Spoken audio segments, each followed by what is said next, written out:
Hello and welcome to Finance Conversations.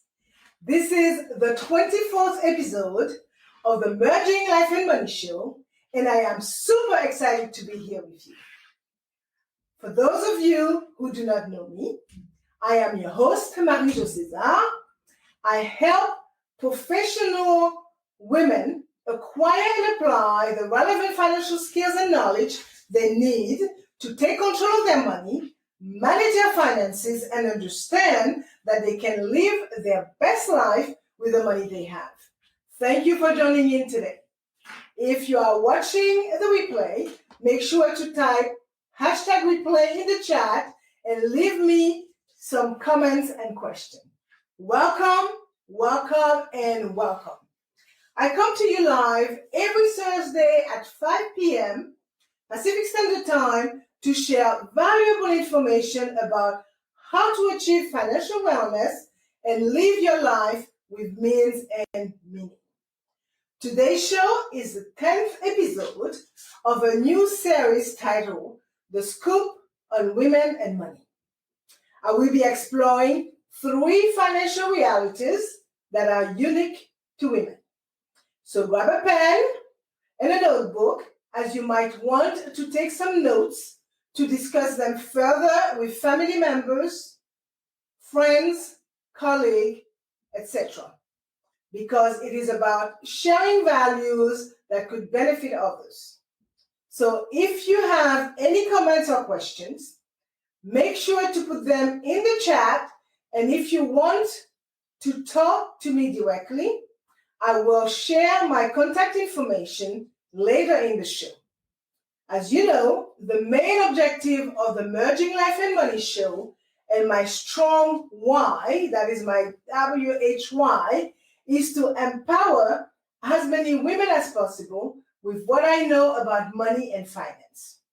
So today, I will focus on 3 facts that have serious ramifications for women's financial wellness in the long term. Okay? Women earn less and tend to work fewer years. That's 1. Women live longer than men. That's 2. And women do not assert themselves enough when making financial decisions for their future. Is this a myth or is this a reality? Now, to give today's show some context, let me say that while the gap between men and women continue to narrow in many areas, it is important to address the financial realities confronted by women today. It is a fact that women are less affluent than their male counterparts. Consequently, they must equip themselves with the relevant financial tools to live the life they know they deserve. Okay? So the fact is, women live longer, earn less, and are expected to be responsible for their financial decision at some point in their lives. So you must be prepared to make the appropriate financial decisions to get the most out of your resources. Let us begin. As I mentioned, it is a fact that women earn less than men, and also women work fewer years than men. Okay, since the 1960s, women's participation in the labor force has grown significantly. That we know that, right?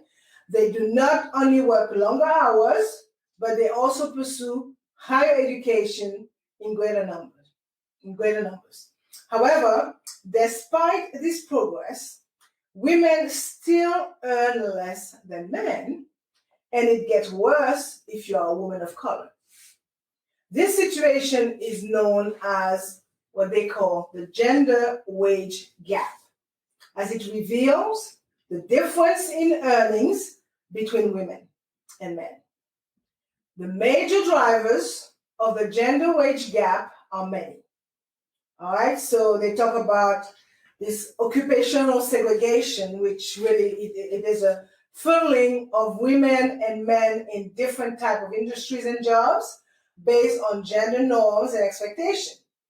And of course, the so-called women's job, which are jobs that generally have majority female workforces, such as secretarial and admin jobs, home health aides and childcare workers.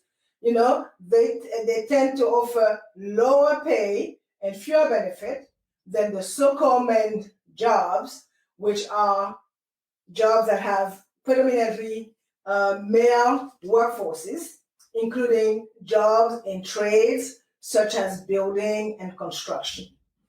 All right, another driver is the difference in years of experience.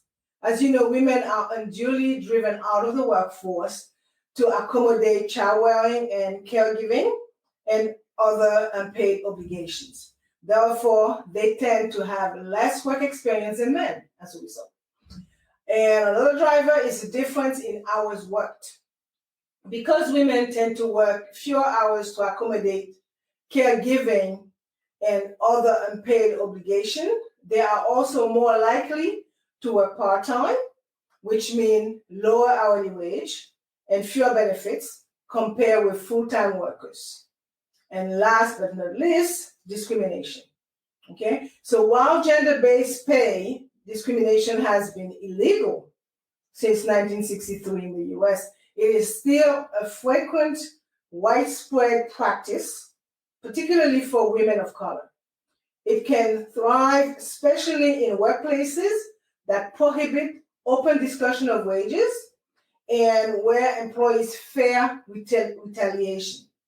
Also, beyond explicit decision to pay women less than men, employers do discriminate in pay when they rely on prior salary history in hiring and compensation decisions.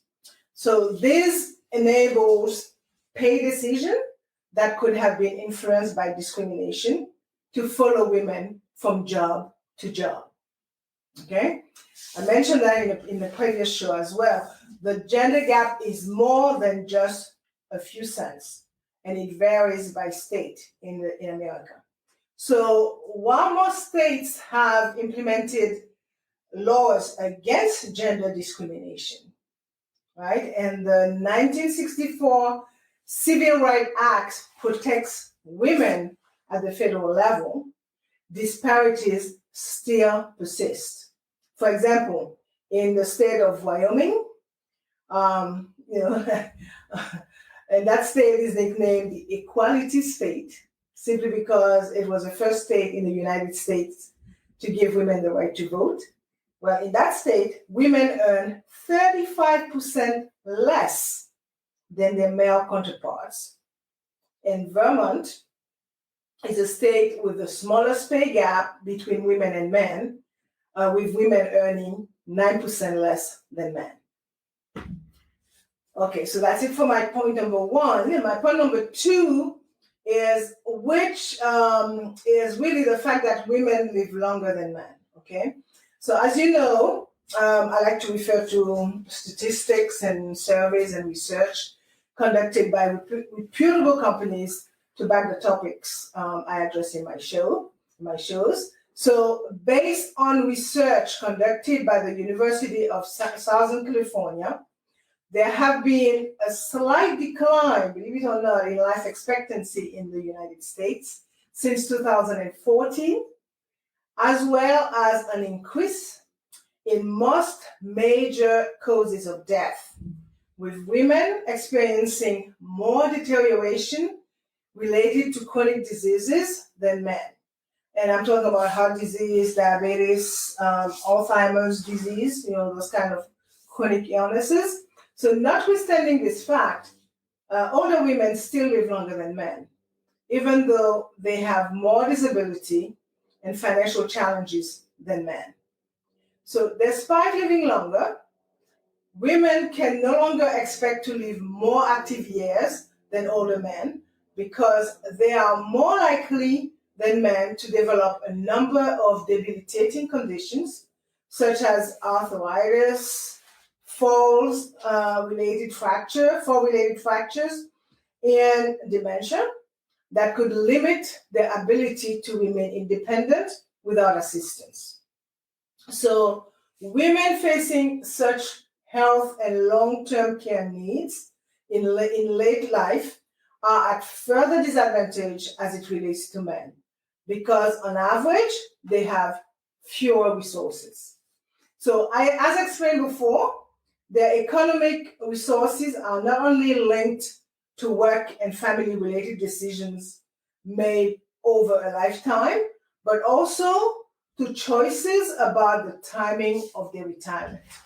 So recent research reflects also that when workers were asked to assess their capacity to continue working at their current job, their health and disability shaped their perceptions and were linked to when they would actually retire.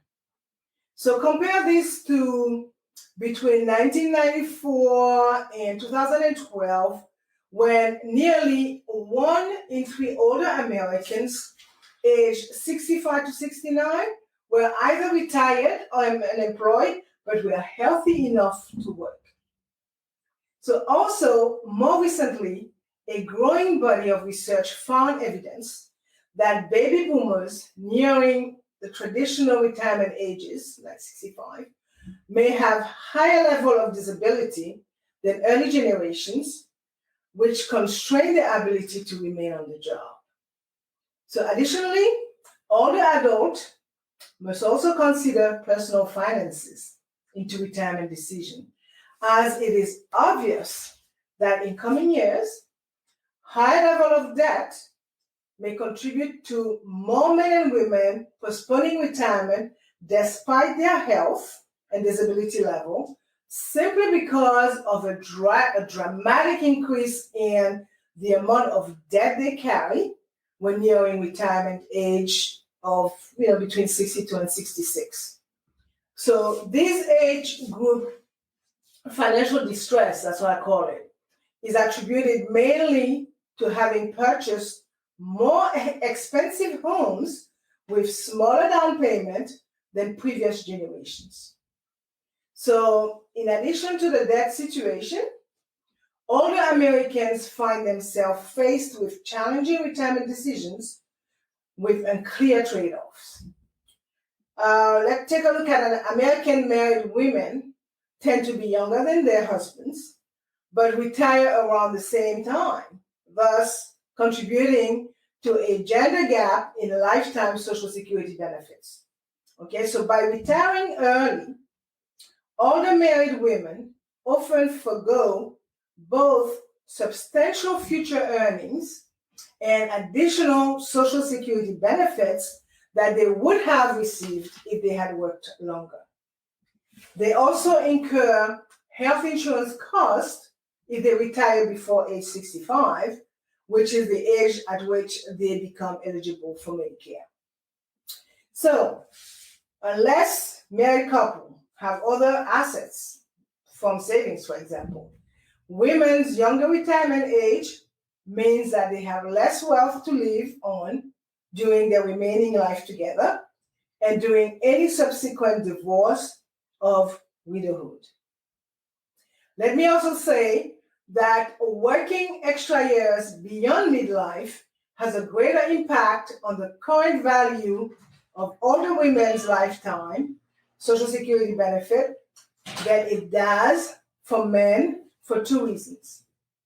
Older women commonly have shorter careers than older men because they often delay or interrupt employment to care for children, and their earnings tend to peak in their late 50s, and while men tend to work continuously and their earning peak earlier. So if women choose to work longer, their earning later in life would replace their lower earnings in early years in calculating their Social Security benefits. These are financial decisions that must be made ahead of your retirement date, right?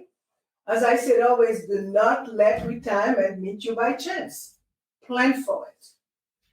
Also, we must not forget that fewer women than men have jobs that include a pension 401k plan And I must say that is 30% of women versus 48% of men. All right?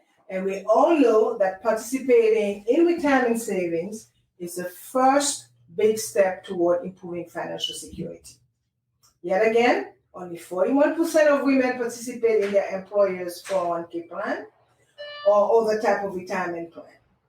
So this is one of the reasons that women are 70% more likely to spend their retirement in poverty than their male counterpart. So this is a sad and shocking result of all the factors that I just spoke about. Okay, these are women unique financial realities. In spite of all of this, we are told that women do not assert themselves enough when making financial decisions for their future, which brings me to my third point. Is this a myth or is this a reality? Women have far less confidence about how to make investment decisions, opting for safe options that provide a lower rate of investment return, likely leaving them with a retirement shortfall, right? Which make the case for the importance of financial education for women and the debunking of many financial myths concerning women and money. Let's look at two of those myths. First one that I selected was women focus on non-financial household roles while men deal with the finances. Right? This myth is based on the notion of a division of household responsibilities that assumes women have no role in important financial decisions, when in fact, women have long had substantial responsibility for family finances. Okay, remember, they are the household managers. Okay, they supervise the budget for and purchase of many of the highest cost items consumed by the families. And we are talking about food, clothes, child care, the elder care, the health care, transportation, communication, like the network, the cell phones and the computer purchases, the vacations, and also financial services and products. A recent market survey reports that women account for 80% of all consumer purchasing decisions, making 93% of food purchases and 65% of auto purchases, for example. So because women engage in more of the family shopping, they are more consistently aware of price changes and inflation. So women running households know just what it takes to make the budget stretch and how to navigate changing market prices as they are engaged in more financial and consumer decision making than at any other time in our social history. Okay, the second myth that I selected was the one where they say that women are emotional about money. Okay, it is true that women often face important financial decisions as a result of emotional life events, okay, such as divorce, such as becoming a widow, but those emotions do not necessarily carry through to the financial decision themselves, okay? Women's emotions revolve around financial decisions when uncertain or worried about being unwise with money or possibly investing in something too risky. Okay, they tend to be risk adverse because they are faced with higher probability of outliving their partners, facing elder care duties, saving for their own retirement, as they are not always able to participate in their employer-sponsored plan, for example. So women are also very cautious when it comes to paying investment fees and costs. Hence, their tendency to invest in a more conservative fashion than men do, and their tendency to hold on to stock longer. So while women are noticeably more cautious than men and are often experiencing transformational life events and investment decisions concurrently, does not mean that they are more emotional than men regarding money. Okay, so enough said for today. I'm going to wind down and sum it up. Right, so today I touch on 3 facts regarding women realities, financial realities. Women earn less and tend to work fewer years than men. They live longer than men, and they do not. It would seem that there are myths out here that they do not assert themselves enough when making financial decisions for their future, and it could be seen as a myth, or it could be seen as a reality. I'll let you be the judge on that one. So in closing, I will say that the first step in meeting the challenges of the women's unique financial reality is to learn to build a framework for managing your money and to begin taking responsibility for your future. Okay? As women, we have an obligation to set an example of how we manage our finances at work and at home. Right, so before I forget, let me share my contact information. You can reach me by sending me an email at mj@mariejocaesar.com or by sending me a direct message via Messenger. And as you know, I like to end the show with a quote.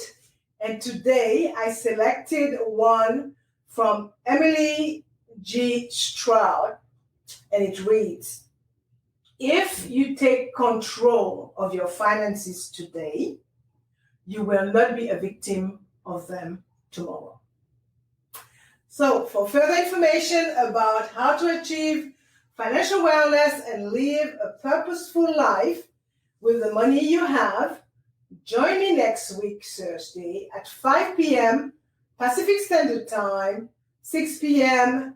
Mountain Standard Time, 8 p.m. Eastern Standard Time, 9 a.m. Atlantic Standard Time for my Bermuda friends. And thank you for being here today on the Merging Life and Money Show. I am your host, Marie-Jo Caesar. I will be back again next week. Until then, continue merging life and money. Bye for now.